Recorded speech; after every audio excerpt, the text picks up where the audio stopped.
आदिवासी मुद्दे पर विरोध हुआ। झारखंड के लोगों ने, सामाजिक लोगों ने, बुद्धिजीवी लोगों ने आंदोलन करके रघुवर दास को उखाड़ फेंका और हेमंत सोरेन की सरकार आई तो हेमंत सोरेन सरकार ने उन चीज़ों को लागू क्यों नहीं किया? लैंड कानून को निरस्त करना चाहिए था। तो मेरा कहना है कि सबको आदिवासियों का सेंटिमेंट से खेलना है, आदिवासियों का सेंटिमेंट से वोट बैंक बनाना है और ठग फुसला करके सेंट्रल गवर्नमेंट 5 किलो अनाज में राजनीति कर रही है भारत सरकार मोदी जी, तो हेमंत सरकार भी कल परसों के 1000 पेंशन देकर राजनीति करेगी। जोहार, इस वक्त हम लोग मोराबादी में हैं और मोराबादी के ऑक्सीजन पार्क में हम लोग आज विशेष वार्ता करने वाले हैं।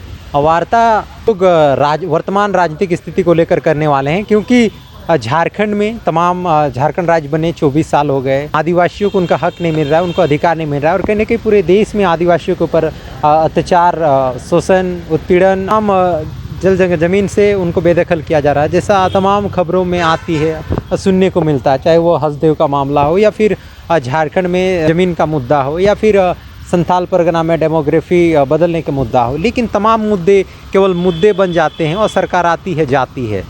उसी को लेकर आज हम लोग चर्चा करने वाले हैं। तो असल मुद्दा है उसको नहीं भूलना है। झारखंड में जमीन की लूट बड़ा मुद्दा है, धार्मिक, सामाजिक और निजी रेती जमीन की जो लूट हो रही है, राजस्व विभाग में लूट मचा हुआ है। तमाम भ्रष्ट पतित धन पिपासु ब्यूरोक्रेट्स राजस्व विभाग के अंदर में बैठाए गए हैं। सीओ से लेकर LRDC, SAR से लेकर ACDC सारे लोग जमीन माफिया बिचौलिया के साथ ये खेल में शामिल हैं। और ये हद ये हो गई कि IAS लोग भी जमीन लूट का खेल में घोटाला में जेल जा रहे हैं। रांची DC जेल में रहा है। आखिर क्यों संथाल परगना का ही डेमोग्राफी की बात क्यों हो रही है? कहना है ये पूरे झारखंड के ही, झारखंड में ही डेमोग्राफी का सवाल है। मैं इस बात का कह रहा हूँ, आज डेमोग्राफी का सवाल सिर्फ संथाल परगना को लेकर नहीं चलेगा। जितना भी देखिए, बता रहे हैं देश आज़ाद 1950 में, बाद में शेड्यूल एरिया चिन्हित हुआ है, लेकिन उससे पहले लैंड कानून था। ब्रिटिश समय में जब भारत का संविधान बना, CNT एक्ट, SP एक्ट जैसा कानून है, इसके रहते अगर यदि ज़मीन का लूट हुआ है तो ज़मीन में बसने का राइट कैसे मिला?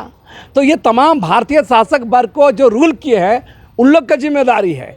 और शेड्यूल एरिया बनने के बाद आप गौर कीजिएगा, मामूली सा जमीन को सरकार भी, झारखंड सरकार भी जन उपयोगी के लिए, रेलवे, विद्युतीकरण, किसी भी प्रयोजन के लिए शेड्यूल एरिया में ज़मीन लेगा तो राज्यपाल का आदेश का ज़रूरत है, राज्यपाल का स्वीकृति की ज़रूरत है। लेकिन वही शेड्यूल एरिया में रजिस्ट्रार जो हो, मामूली रजिस्ट्रार अधिकारी, शेड्यूल एरिया के जो रजिस्ट्रार होते हैं 15 जिले में, ये ज़मीन का दूसरे से अदर राज्य के जो लोगों को ज़मीन बिक्री में शामिल हैं। तो मेरा कहना है कि राज्य के वरिष्ठ अधिकारी से लेकर कनीय अधिकारी तक भी शेड्यूल एरिया के प्रावधानों का उल्लंघन किए हैं। और इसमें सबसे बड़ा जिम्मेवार अगर है तो गवर्नर साहब हैं। क्यों इस बात को मैं इसलिए कह रहा हूं कि राज्यपाल को प्रत्येक वर्ष शेड्यूल एरिया का वार्षिक रिपोर्ट भेजना था राष्ट्रपति को। आज तक कोई भी राज्यपाल ने इस कानून का अनुपालन नहीं किया है और आज भी नहीं हो रहा है। राष्ट्रपति महोदय भी जिम्मेदार हैं। राष्ट्रपति महोदय को भी शेड्यूल एरिया का सालाना रिपोर्टिंग लेना है। तो मेरा कहना है केंद्र सरकार, राज्य सरकार, राष्ट्रपति और राज्यपाल, ये मामला यहाँ है। और इसके अंदर में तमाम ये जो ब्यूरोक्रेट्स आते हैं, इन लोग की भूमिका को तो आप कह ही सकते हैं। जो स्थिति है, ब्यूरोक्रेट्स तो ब्यूरोक्रेट्स हैं, जो मन चाहे वो लोग करते हैं। बता दे चले, इन दिनों झारखंड की राजनीति, सियासत तेज हो गई है, गर्म हो गई है। किस बात को लेकर? तो डेमोग्राफी को लेकर, संथाल परगना में डेमोग्राफी बदलाव को लेकर, कहीं ना कहीं आदिवासियों के ज़मीन से लेकर आदिवासी बहन बेटियों का रोहिंग्या मुसलमानों से शादी ब्याह को लेकर भी कहीं ना कहीं कई आरोप लगाए जा रहे हैं और कहीं ना कहीं सरकार पर सवाल किए जा रहे हैं कि आखिर झारखंड में आदिवासियों की ज़मीन, आदिवासियों के बहन बेटी के सुरक्षित क्यों नहीं हो पा रहा है, उनका सुरक्षा क्यों नहीं हो पा रहा है। तो तमाम वार्ता करेंगे और आखिर इस प्रकार स्थिति रहेगी तो क्या कुछ देखने को मिलेगा। आपको चैनल के तमाम दर्शकों को भी मेरी ओर से जोहार है। जैसे कि इन दिनों डेमोग्राफी के सवाल पर राजनेताओं का बयानबाजी हो रहा है, जहां भाजपा संथाल परगना में मुस्लिम बांग्लादेशी मामला को लेकर के आक्रामक है, वहीं राज्य में जो अलायंस की जो सरकार है वो डिफेंड कर रही है चीज़ों पर। मेरा मूल बात कहना ये है कि डेमोग्राफी का सवाल निश्चय ही बहुत बड़ा सवाल है। यहाँ के झारखंडियों के, आदिवासियों के, मूलवासियों के राजनीतिक अधिकार, सामाजिक अधिकार, बहुत सारे जो राइट्स हैं उन तमाम अधिकारों पर भी लूट हो रहा है और बाहर के लोग हावी हो रहे हैं और वो राजनीति हो, प्रशासन में सब में पकड़ हो रहा है। अब बात आई कि जहाँ तक मुस्लिम और बांग्लादेशी रोहिंग्या लोग साथ संथाली समुदाय के बेटी बहन का शादी मामला है, इस बारे में मेरा कहना है निश्चय ही भाजपा सांसद निशिकांत दुबे ने मामले को उठाया है, बिल्कुल स्वागतयोग्य कदम है, लेकिन नीयत पर ही मामला है। नीयत इसलिए मैं कह रहा हूँ कि भारतीय जनता पार्टी की सरकार पिछले 10 साल से यहाँ पर केंद्र में है, उनका होम मिनिस्ट्री है, तो ये बांग्लादेशी एक हमारा बंगाल राज्य को क्रॉस करके झारखंड तक आ रहे हैं, तो इसका जिम्मेदार भी भारत सरकार है, गृह मंत्री है, तो इसको मानना होगा, इस बात को कबूलना होगा। अब रही बात झारखंड के अंदर में, अब इसको यहाँ बात क्या हो रहा है कि संथाल परगना में ही नहीं, कोल्हान से लेकर छोटनागपुर में भी आदिवासी बहन बेटी गैर आदिवासियों से पास जा रही हैं। तो इसमें सबसे बड़ा मामला संवैधानिक प्रावधानों का है, 5th शेड्यूल का मामला है, CNT एक्ट का मामला है, सरकार को आदिवासी संदर्भ में कानून बनाने का मामला है। मैं कह रहा हूँ, देखिए बता रहे हैं, जब 5th शेड्यूल एरिया है, झारखंड के 13 जिले संपूर्ण और 2 जिले में आंशिक, गोड्डा जिला में 2 ब्लॉक, बोआरजोर और सुंदर पहाड़ी, और गढ़वा जिले में भंडरिया ब्लॉक का इलाका जो है ये शेड्यूल इलाका में आता है। तो ये शेड्यूल डिस्ट्रिक्ट के अंदर में ये सारे चीज़ों पर आप गौर करेंगे, संवैधानिक प्रावधानों का उल्लंघन हुआ ही है 5th शेड्यूल का। और इन पूरे जो 24 जिला में जमीन कानून, इतना सख्त लैंड कानून है, जमीन कानून है, CNT एक्ट है 18 जिलों में, 6 जिलों में SPT एक्ट है, इसके बावजूद भी ऐसा हो रहा है, तो निश्चय ही ये नियम कानून का, सरकार का नीयत का सवाल है। और इस पूरे मामले में भारत का संविधान बनने के बाद, शेड्यूल एरिया तय होने के बाद, चाहे CNT एक्ट SPT एक्ट के रहने के बाद भी अगर ऐसा हो रहा है, तो निश्चय ये अब तक की तमाम सरकारें, चाहे भारत सरकार हो, एकीकृत बिहार सरकार हो या झारखंड की सरकार हो, और उसके साथ साथ तमाम गवर्नर भी जिम्मेदार हैं। आखिर क्या कारण है केवल आदिवासियों के केवल मुद्दे उठा करके हर राजनीतिक पार्टियां सत्ता में आती है, केवल आदिवासियों के मुद्दा ही रह जाता है, चाहे पेशा एक्ट हो, स्थानीय नियोजन नीति हो और धर्म कोड हो। आखिर क्या कुछ कारण है? क्या आदिवासियों को केवल झारखंड में केवल इस्तेमाल किया जा रहा है, क्या कहेंगे? देखिए, आज के संदर्भ में झारखंड जैसे इलाका में आदिवासी कार्ड खेल करके, झारखंडी कार्ड खेल करके, आदिवासी मुद्दा उठा करके महज राजनीति हो रही है। मैं चाहे NDA भाजपा नेतृत्व वाली सरकार को भी, जो तमाम पार्टियां भी हैं, ये भी इसमें जिम्मेदार है, और इंडिया अलायंस के लोग भी जिम्मेदार हैं। मैं कह रहा हूँ, कोई भी सारगर्भित ढंग से, सार्थकता के साथ मुद्दों को, समस्याओं को एजेंडा में लाके हल करने का कोई इरादा नहीं।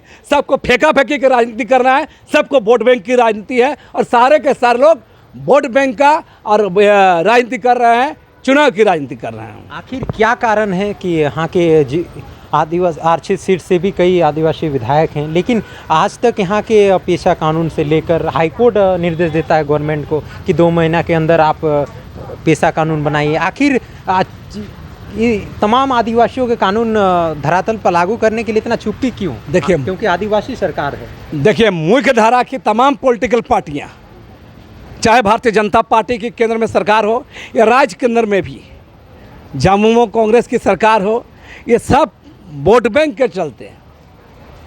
वोट बैंक से आदिवासी कार्ड खेलना, आदिवासी राजनीति करना, आदिवासी को भुनाना है, आदिवासी मुद्दे को एजेंडा में नहीं लाना है। आपको बता दे रहे हैं, मैं कह रहा हूँ, और रघुवर दास सरकार में जिस लैंड बैंक का आदिवासी इलाके में जमीन लेकर लैंड बैंक बनाया गया, उसी लैंड बैंक और CNT आदिवासी मुद्दे पर विरोध हुआ, झारखंड के लोगों ने, सामाजिक लोगों ने, बुद्धिजीवी लोगों ने आंदोलन करके रघुवर दास को उखाड़ फेंका और हेमंत सोरेन की सरकार आई, तो हेमंत सोरेन सरकार ने उन चीज़ों को लागू क्यों नहीं किया? लैंड कानून को निरस्त करना चाहिए था। तो मेरा कहना है कि सबको आदिवासियों का सेंटिमेंट से खेलना है, आदिवासियों का सेंटिमेंट से वोट बैंक बनाना है और ठग फुसला करके सेंट्रल गवर्नमेंट 5 किलो अनाज में राजनीति कर रही है भारत सरकार, नेहरू मोदी जी, तो हेमंत सरकार भी कल परसों के 1000 पेंशन देकर राजनीति करेगी। तो असल मुद्दा है उसको नहीं भूलना है। झारखंड में ज़मीन की लूट बड़ा मुद्दा है, धार्मिक, सामाजिक और निजी रेती जमीन की जो लूट हो रही है, राजस्व विभाग में लूट मचा हुआ है। तमाम भ्रष्ट पतित धन पिपासु ब्यूरोक्रेट्स राजस्व विभाग के अंदर में बैठाए गए हैं। सीओ से लेकर एलआरडीसी, एसओआर, एसएआर से लेकर एसी, डीसी, सारे लोग जमीन माफिया बिचौलिया के साथ ये खेल में शामिल हैं। और ये हद ये हो गई कि आईएएस लोग भी जमीन लूट का खेल में, घोटाला में जेल जा रहे हैं। रांची डीसी जेल में रहा है। तो मेरा कहना ये सारा जो है सरकार को करना धरना कुछ नहीं है, मूल बात है लोगों को ठग के राजनीति करनी है। और इस बार नियुक्ति को लेकर भी क्या कहेंगे? एक और कहती है वर्तमान इंडिया गठबंधन और जेएमएम की सरकार कहती है कि नियुक्ति हमने इतना किया, तो तमाम आरोप लगाए जा रहे हैं कि जितनी भी नियुक्तियाँ हुआ है केवल बाहरी लोगों का हुआ। देखिए, अभी सप्ताह भर पहले सहायक नगर अन्वेषक का नियुक्ति हुआ है।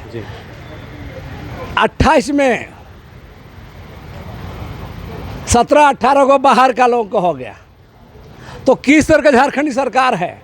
मैं इसलिए कह रहा हूँ, हेमंत सोरेन को भी हम बोल रहे हैं ये न बाप का है, न आदिवासी का है, न झारखंडियों का है। हम इस बात को कह रहे हैं, जो आईपीएस दिसुम गुरी की सरकार 9 दिन का बना था, सरकार को गिराने में शामिल था। आज झारखंड का डीजीपी बना हुआ अनुराग गुप्ता, जो भाजपा का मदद करने के लिए विधायक ढूंढ ढूंढ के ला रहे थे, उठा उठा के ला रहे थे और गुरुजी की सरकार बनने नहीं दिए थे। ठीक उसी तरह जो झारखंड में डोमिसाइल का सवाल जो था, आस्था नीति पर चैलेंज करने वाला आदमी राजीव रंजन, आज झारखंड सरकार का डिपेंड करने वाला सबसे बड़ा वकील महाधिवक्ता बन गया है। तो आप समझ सकते हैं ये झारखंड माने एक मज राजनीति हो रही है और हेमंत सोरेन भी दरअसल लोगों का आईवास ठगने की राजनीति कर रहे हैं। यानी झारखंड राज्य गठन के 24 साल के बाद केवल राजनीतिक का शिकार ही रहा है यहाँ का आदिवासी। देखिए, इस बात को हम खुले तौर पर कहेंगे, यह ठगने और आईवास करने का खेल चल रहा है। मुद्दों पर ईमानदारी नहीं दिखती है। मैं कह रहा हूँ, चाहे अकल पक्कल जो आया पैसा पर आया, तो मेरा कह झारखंड पंचायत अधिनियम और पैसा नियम वाले दोनों को मिला के ही लोग खेल कर रहा है, जबकि दोनों ही अलग अलग है। झारखंड पंचायत राज अधिनियम सामान्य इलाकों के लिए है और शेड्यूल इलाके के लिए पैसा एक्ट है। लेकिन सवाल है यहाँ के ब्यूरोक्रेट्स लोग यहाँ हेमंत सोरेन को भी ठग रहे हैं, और जिसका खामियाजा हुआ कि हाईकोर्ट से इन लोग को डांट सुनना पड़ रहा है। ये स्थिति है। मैं कह रहा हूँ, जो डीजीपी बनाए हैं एंटी झारखंडी, जो महाधिवक्ता बनाए हैं एंटी झारखंडी, तो किस तरह का झारखंड चाहते हैं? हेमंत सोरेन को जवाब देना होगा। तमाम भ्रष्ट अधिकारी, पतित अधिकारी, धन पिपासु, लोभी अधिकारी लोग को आप बैठाए हुए कुर्सी में बैठा रहे हैं, तो आप समझ सकते हैं ये झारखंड कहाँ जा रहा है, और इसका खामियाजा हेमंत सोरेन को भुगतना पड़ेगा।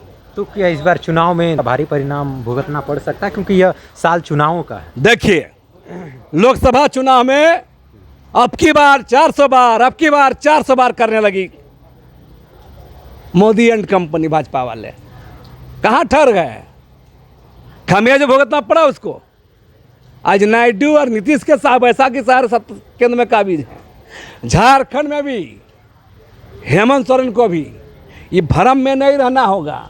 इस बार में हम लोग इसके खिलाफ भी आरोप पत्र तैयार कर रहे हैं, और चुनाव में इस सरकार के खिलाफ, इंडिया अलायंस का झारखंड की जो सरकार है, विधानसभा चुनाव में आरोप पत्र हम लोग जारी करेंगे, और इस सरकार को जवाब देना होगा। जितने इन पर आरोप है उस पर जवाब देना होगा, चाहे वो डीजीपी नियुक्ति हो, महाधिवक्ता की नियुक्ति हो, लैंड बैंक को रद्द नहीं करना हो, खरकई कारो डैम को रद्द नहीं करना हो, उधर नेथरल फिल्फायर रेंज का जो लिया उसको रद्द नहीं करना हो।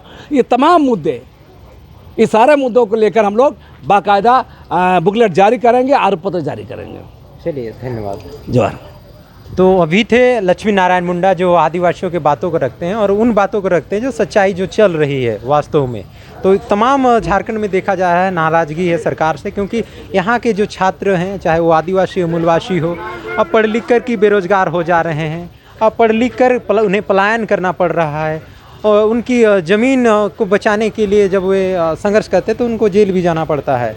कहीं ना कहीं आदिवासी मूलवासी संघर्ष कर रहे हैं और कहीं ना कहीं झारखंड राज्य आज बने 24 साल हो गए संघर्ष भी कर रहे हैं। यही कारण है कि तमाम झारखंड जो आदिवासी मूलवासी के सरकार कहे जाने वाले झारखंड मुक्ति मोर्चा पर कई सवाल खड़े होते हैं। फिलहाल हमने वार्ता किया और आप समझ भी गए होंगे कि क्या कुछ चल रहा है। जुड़े रहने के लिए धन्यवाद। धन्यवाद। धन्यवाद आप सबको।